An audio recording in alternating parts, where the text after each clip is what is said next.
On va faire un retour sur le jeu Mastermind. Donc, on va faire une petite analyse sur les stratégies gagnantes. Donc ici, on dit la chose suivante. Mastermind est un jeu non équitable dans le sens que celui qui décode, il y a des stratégies optimales pour qu'il puisse toujours gagner. Dans ce sens. Mais si les joueurs jouent une fois codeur, une fois décodeur, une fois codeur, une fois décodeur, ça va être un jeu équitable. Bien sûr. Mais c'est juste, l'objectif c'est de dire qu'il y a des stratégies optimales pour réussir à décoder le code du codeur. Premièrement, on va s'intéresser à voir le nombre de codes possibles que pourrait faire le codeur. Donc, on démarre de 6 couleurs, n'est-ce pas? Donc, admettons qu'on a 6 couleurs.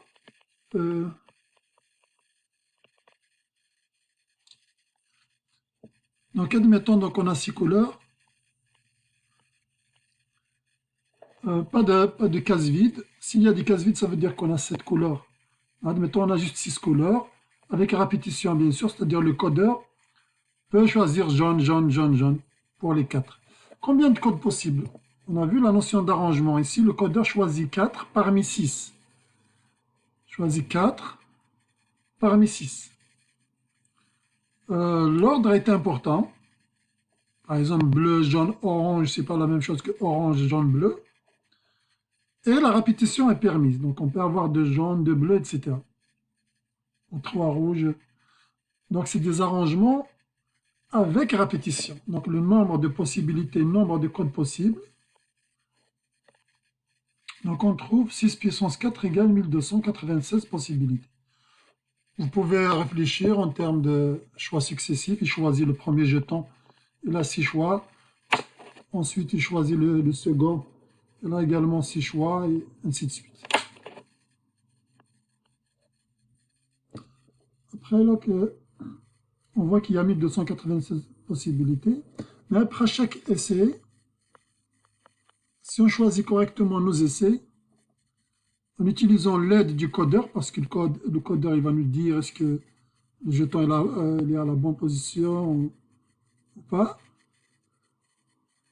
on pourra trouver la solution en 7 coups. Par exemple, on commence par une combinaison qui contient juste 2 chiffres qui sont répétés dans des positions différentes. Donc, par exemple, celle-là.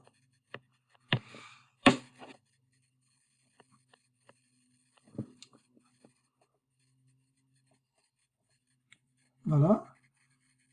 Et puis, en fonction de la réponse, on pourra, par exemple, si on voit 2, il y a un 2 qui est correct, admettons la réponse.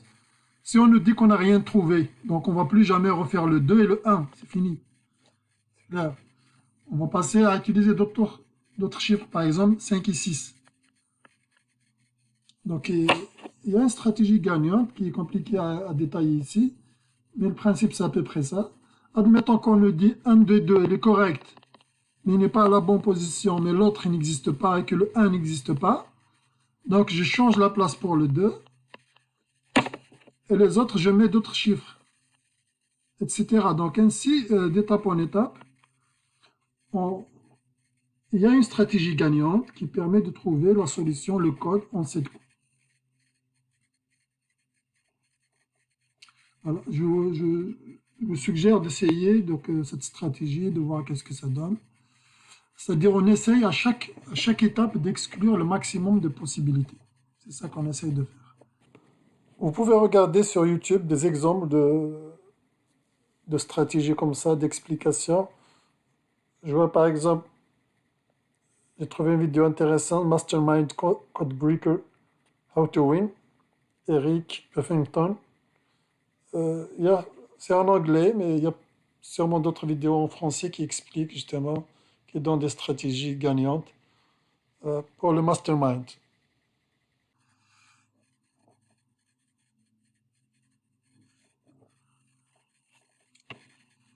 Parlons maintenant des jeux de type Morpia. Voici également, voici ce qu'on appelle le jeu de type Morpia. Hein.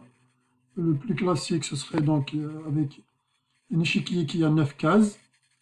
Et puis, il y a d'autres versions. Il y a des versions qui peuvent être très différentes. Mais le principe, c'est à peu près ça. Donc, en général, il y a deux joueurs. Chacun choisit un symbole. Et on essaie d'avoir son symbole sur une ligne, sur une seule ligne. Le premier qui atteint la ligne, il a gagné. Donc, ça peut être une ligne horizontale, verticale ou diagonale. Pour ce jeu aussi n'est pas équitable parce que celui qui commence, il a toujours l'avantage. Il a toujours une étape de plus que l'autre. Donc, c'est un jeu non équitable. Donc, il y a deux versions dans ce jeu. La version normale, la plus jouée, c'est que le premier qui forme une ligne, il a gagné. Il remporte une ligne, soit horizontale, verticale, diagonale, il remporte la partie. La deuxième, tu dois forcer l'adversaire à former une ligne. C'est lui qui force l'adversaire à former une ligne. Donc, le premier à former une ligne, et il a perdu. Voici un exemple donc qu'on appelle tic-tac-toe. C'est un jeu, donc une grille de 3 x 3, de 9. On a deux symboles, ça se joue à deux. Donc le premier met un symbole, et puis le premier qui forme une ligne, et il remporte la partie.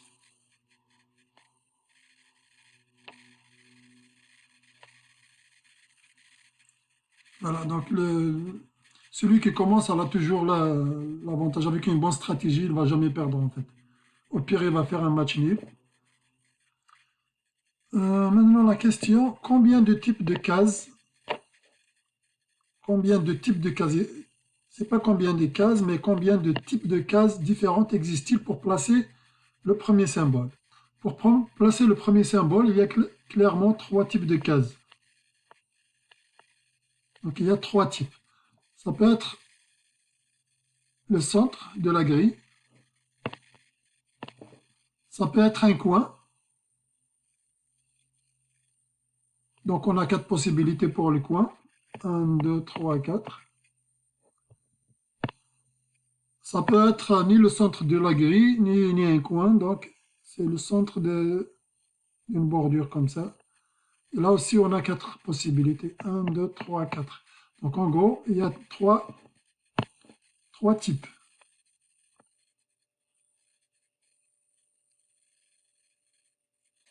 On peut considérer la réponse qu'on a déjà donnée en 1.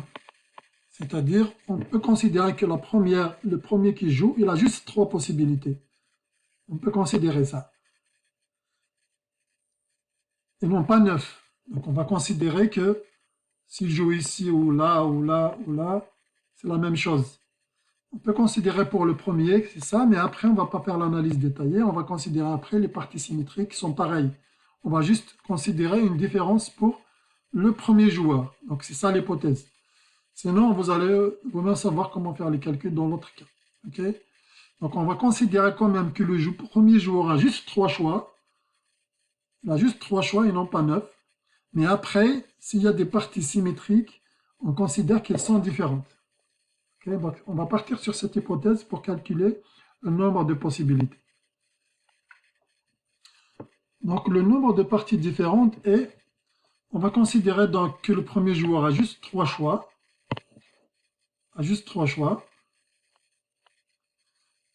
Le deuxième joueur, il lui reste combien? On va considérer qu'il lui reste, donc il reste 8 cases. Donc il va choisir parmi 8 cases. Ensuite, le premier joueur, il lui reste 7 cases, il va choisir parmi 7, etc.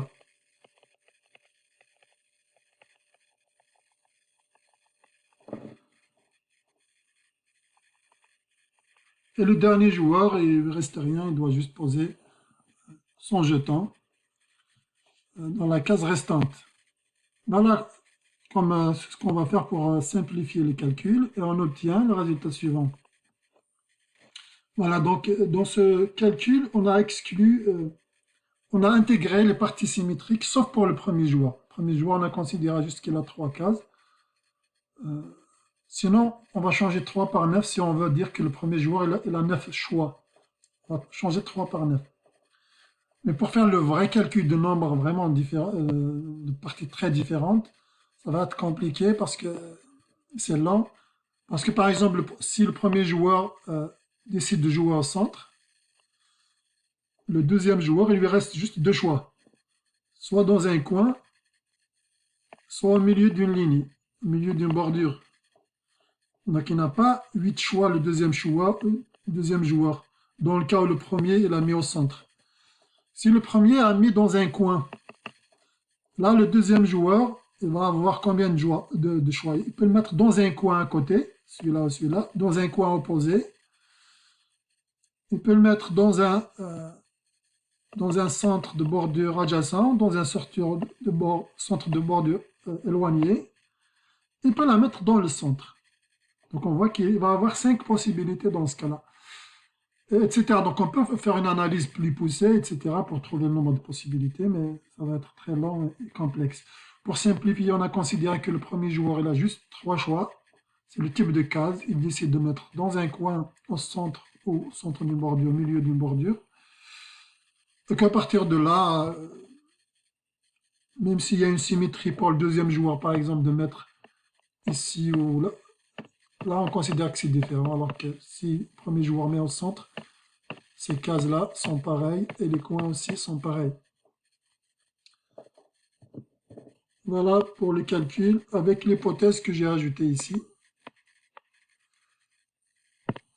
Répondons à maintenant quelques questions. Est-ce que le jeu de tic-tac-toe est coopératif? Les deux joueurs ne coopèrent pas ensemble pour gagner quelque chose. Au contraire, chacun est adversaire de l'autre. Est-ce qu'il est simultané? Est-ce que les deux joueurs jouent en même temps? Non, il est séquentiel. D'abord le premier joueur, puis le deuxième, etc. Est-ce que le jeu est équitable? Le jeu est non équitable. Le premier joueur toujours a l'avantage, puisque l'objectif c'est de former une ligne. Celui qui commence, il pourra la former plus rapidement que l'autre. Est-ce qu'il y a une stratégie optimale pour gagner la partie? Oui. Pour gagner ou bien faire une partie nulle au minimum. Il y a une stratégie optimale pour ce jeu.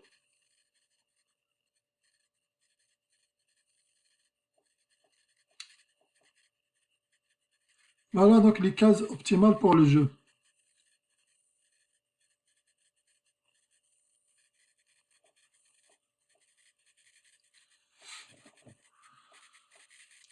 Le premier joueur,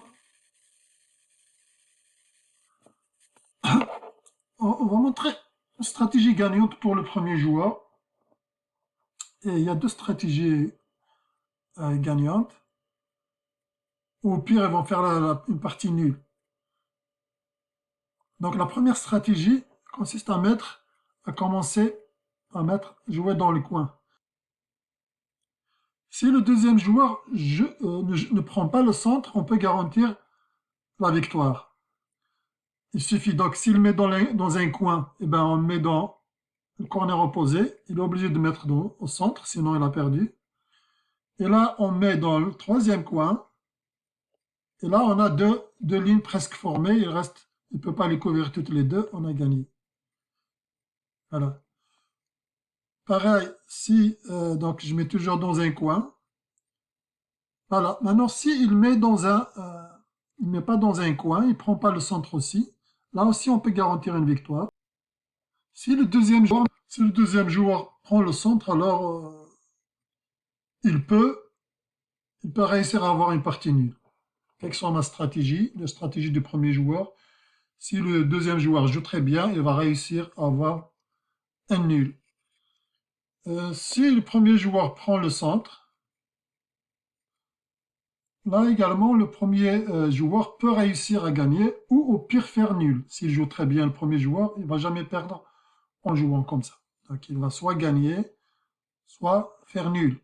Maintenant, si le premier joueur ne joue pas ni le centre de la grille, ni un coin, il joue comme ça, le deuxième joueur a une chance de gagner. Mais le premier joueur aussi peut se rattraper et avoir un match nul. Le premier joueur en général prend toujours soit le coin, soit le centre de la grille pour avoir plus de chances de gagner. Mais si jamais il joue sur le bord, il peut se rattraper et faire un match nul. Dans ce cas-là aussi. Donc le premier joueur a toujours l'avantage de gagner. Donc tic-tac-toe extrême.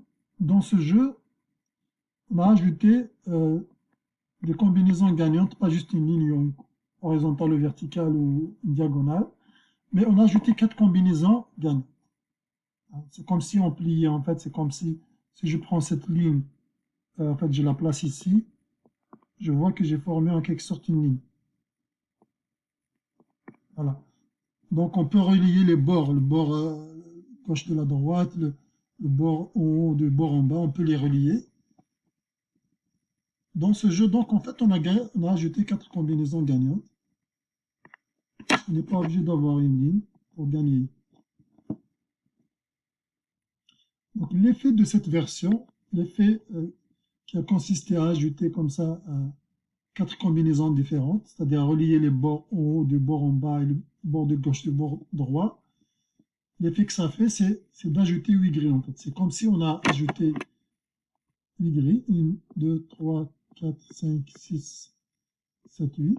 On a ajouté 8 grilles différentes. À chaque fois qu'on pose un jeton sur la grille de centre, on pose le même jeton sur toutes les grilles. Et ensuite, dès qu'on a formé une ligne, le joueur qui forme une ligne a gagné. Lorsque j'ai formé une ligne ici, ça revient à la combinaison qu'on a dit tout à l'heure. Ici, par exemple, ça revient à cette combinaison qui est gagnante. Ça se traduit dans les autres, si on ajoute 8 grilles, ça se traduit par donc une ligne, comme ça, ben, ça va se répéter bien sûr. Mais c'est ça que ça donne cette version.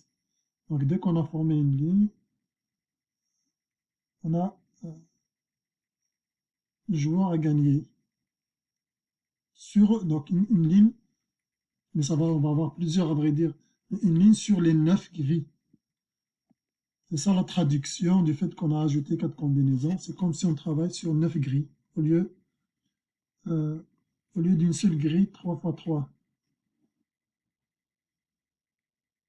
Alors maintenant, on peut se poser la question, est-ce qu'il est équitable ou non équitable?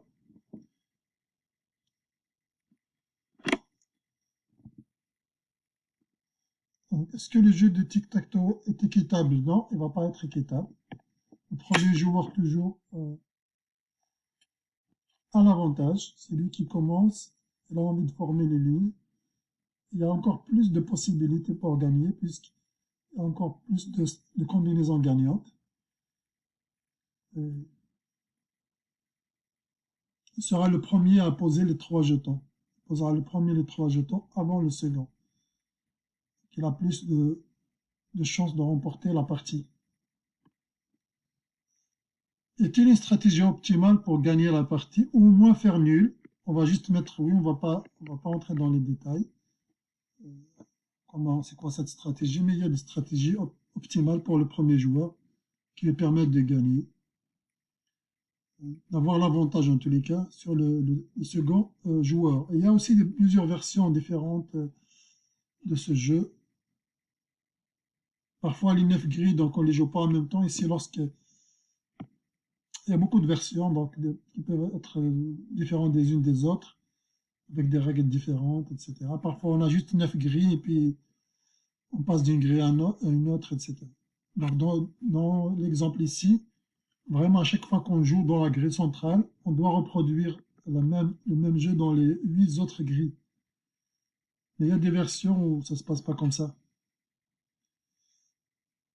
Regardons maintenant le jeu du 15. Donc le jeu du 15, ça ressemble au morpion, bien tic-tac-toe, mais ça se fait avec des chiffres. Le premier joueur choisit un chiffre entre 1 et 9. Ensuite, une fois elle a choisi le chiffre choisi est exclu pour le deuxième joueur. Le deuxième choisit un autre, etc. Et le premier a formé la somme 15 et l'a gagné. Avec 3 chiffres, avec exactement 3 chiffres, il a gagné.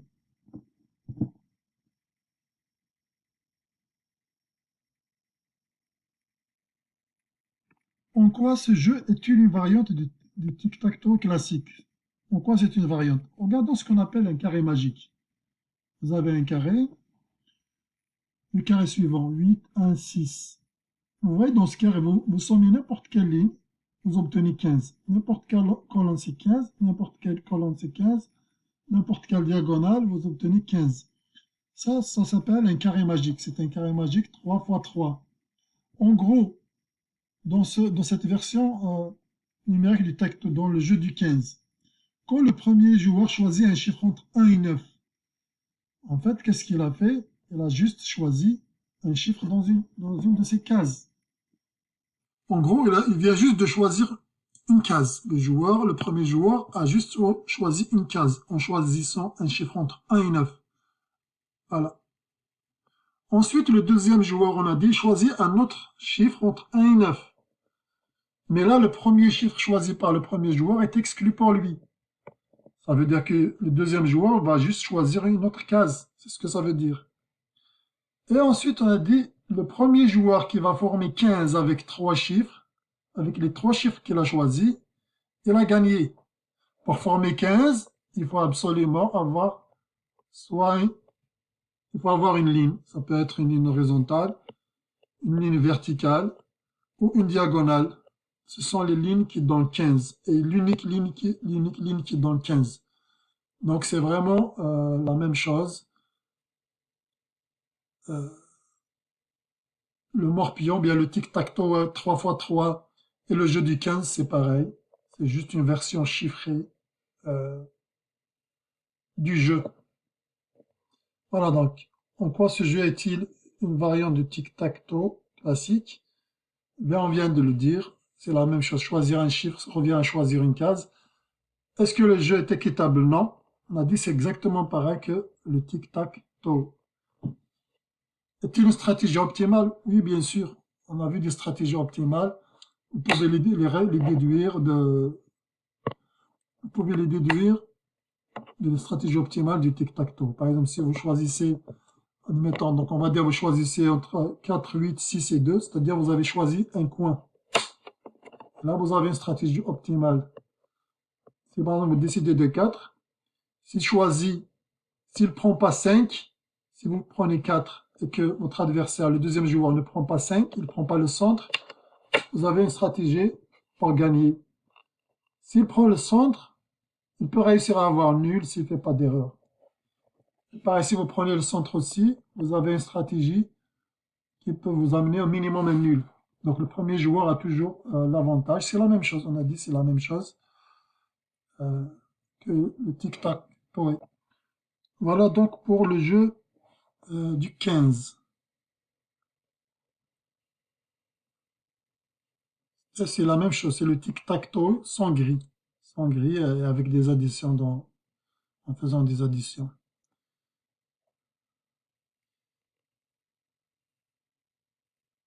Parlons de tic-tac-toe 3D, en 3 dimensions.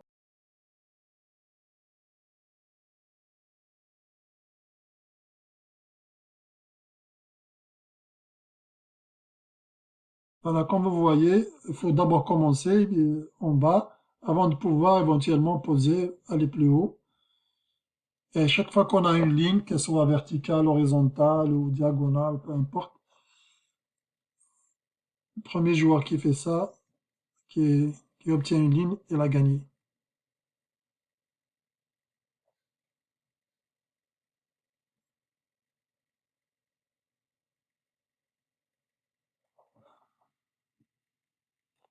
Première remarque, c'est que ce jeu ne peut jamais terminer en match nul.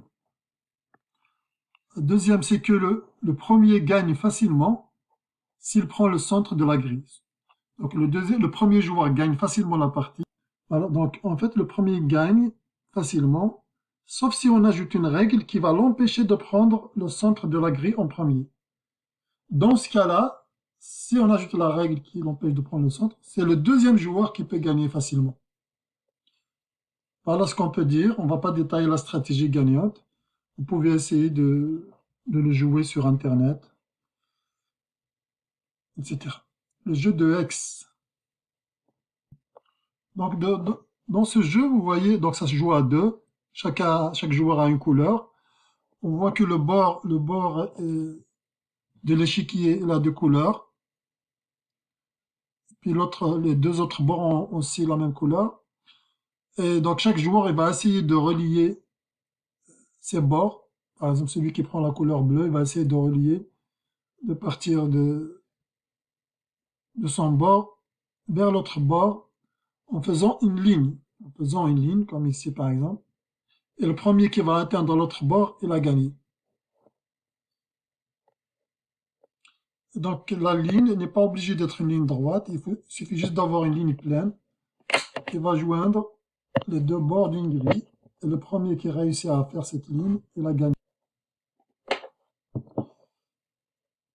Alors, est-ce que le jeu est équitable? Il va pas être équitable. En fait, c'est comme une course. C'est comme le morpion, c'est pareil, c'est une course à former une ligne droite le premier. Ici, c'est une course à arriver de l'autre côté. Si le premier coureur part 10 mètres à l'avance devant le deuxième coureur, il a plus de chances de remporter la course. Donc, celui qui commence sa course, celui qui commence dans la grille pour essayer d'atteindre l'autre bout, a plus de chances d'arriver au bout en premier. Sauf s'il ne fait pas une bonne stratégie. Et en général, il a plus de chances. Donc, le jeu n'est pas équitable. Pour ce jeu, il y a toujours un vainqueur, il n'y a pas de partie nulle. Donc il y a des stratégies gagnantes pour le premier joueur notamment. Ils sont connus.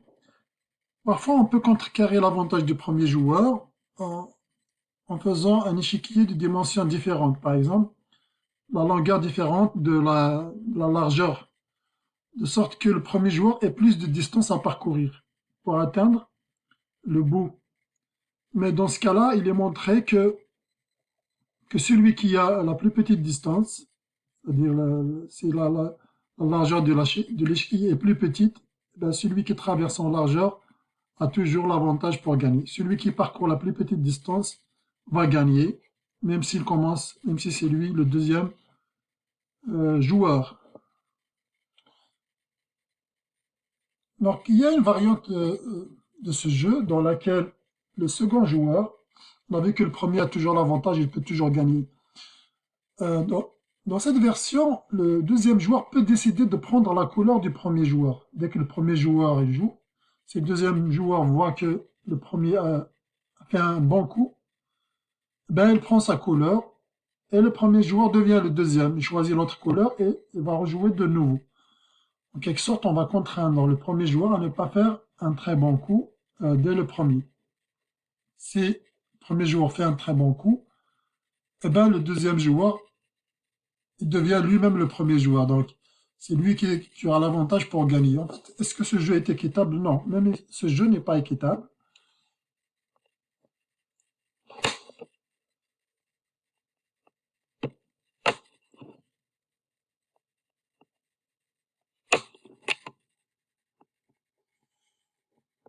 Ce jeu n'est pas équitable. On a dit dans ce jeu, la partie nulle n'existe pas. Toujours un, il va gagner. Et il y a des stratégies gagnantes pour le premier. Donc, il y a aussi des stratégies perdantes.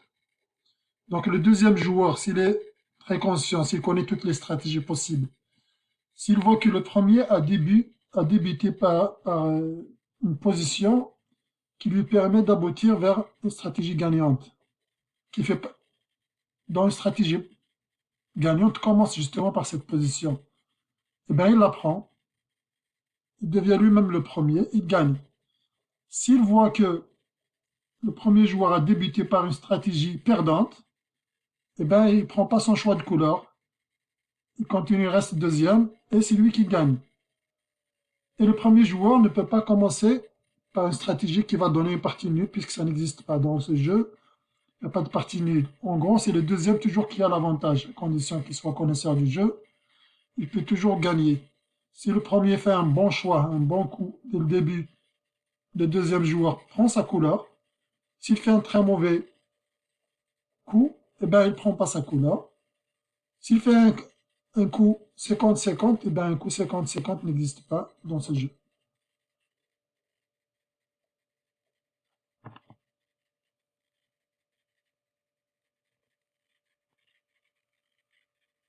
Jeu de rota. Dans ce jeu de rota, c'est comme le morpion. L'objectif, c'est de former une ligne. Mais la ligne ici, elle doit forcément passer par le centre. La ligne doit passer par le centre. Donc si le premier joueur décide de mettre la bille au centre, le deuxième ne peut pas gagner, pas tout de suite en tout cas, il ne peut pas gagner immédiatement. Parce qu'il n'a pas occupé le centre. Donc au départ, admettons, le premier joueur il met au centre. Admettons le deuxième, il met la bille ici. Eh ben, le premier qui a la couleur noire, il va mettre là dans l'objectif de former une ligne. Le deuxième joueur, il va mettre sa bille ici pour l'empêcher. Et puis le premier joueur, il va la mettre ici pour former une ligne. Et le deuxième joueur devrait mettre sa bille ici pour l'empêcher. Il devra la mettre ici et non pas là pour l'empêcher. Une fois toutes les billes sur le plateau, il n'y a pas de gagnant. Il faut déplacer une bille à la fois. Donc il faut déplacer une bille à la fois sans sauter. Il ne faut pas sauter de case. Donc par exemple, c'est le tour du premier joueur de jouer. Il doit déplacer une des billes. S'il ne veut pas quitter le centre, il n'a pas le choix que de déplacer cette bille. S'il ne veut pas quitter le centre, il va déplacer uniquement cette bille vers ce coin. Parce que celle-là, il peut pas, il devrait sauter. Donc admettons, donc c'est le tour du joueur noir, il va déplacer cette bille, il va être là.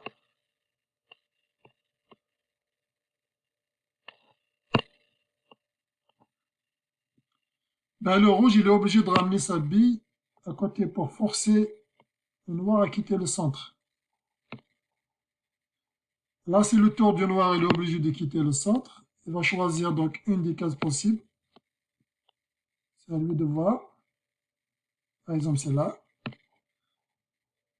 Mais s'il choisit ça, le deuxième joueur, il prend le centre et dans ce cas-là, il a gagné. Donc là, on voit que le deuxième joueur a gagné dans cette partie en tous les cas. Voilà à peu près les règles. Maintenant, est-ce que le jeu est équitable? Est-ce que le jeu est équitable? On va dire que ce jeu est équitable parce qu'en fait, si aucun joueur ne fait une erreur, ils vont continuer à tourner en rond indéfiniment jusqu'à la fin du temps. Si personne ne fait d'erreur, il n'y a pas de fin pour ce jeu. Il n'y a pas de fin, il n'y a pas de stratégie gagnante, à moins que l'autre fasse une erreur.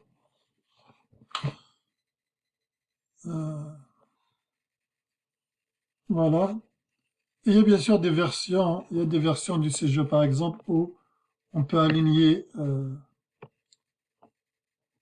où la ligne n'inclut pas forcément la position centrale. Donc si on aligne trois couleurs, même sur la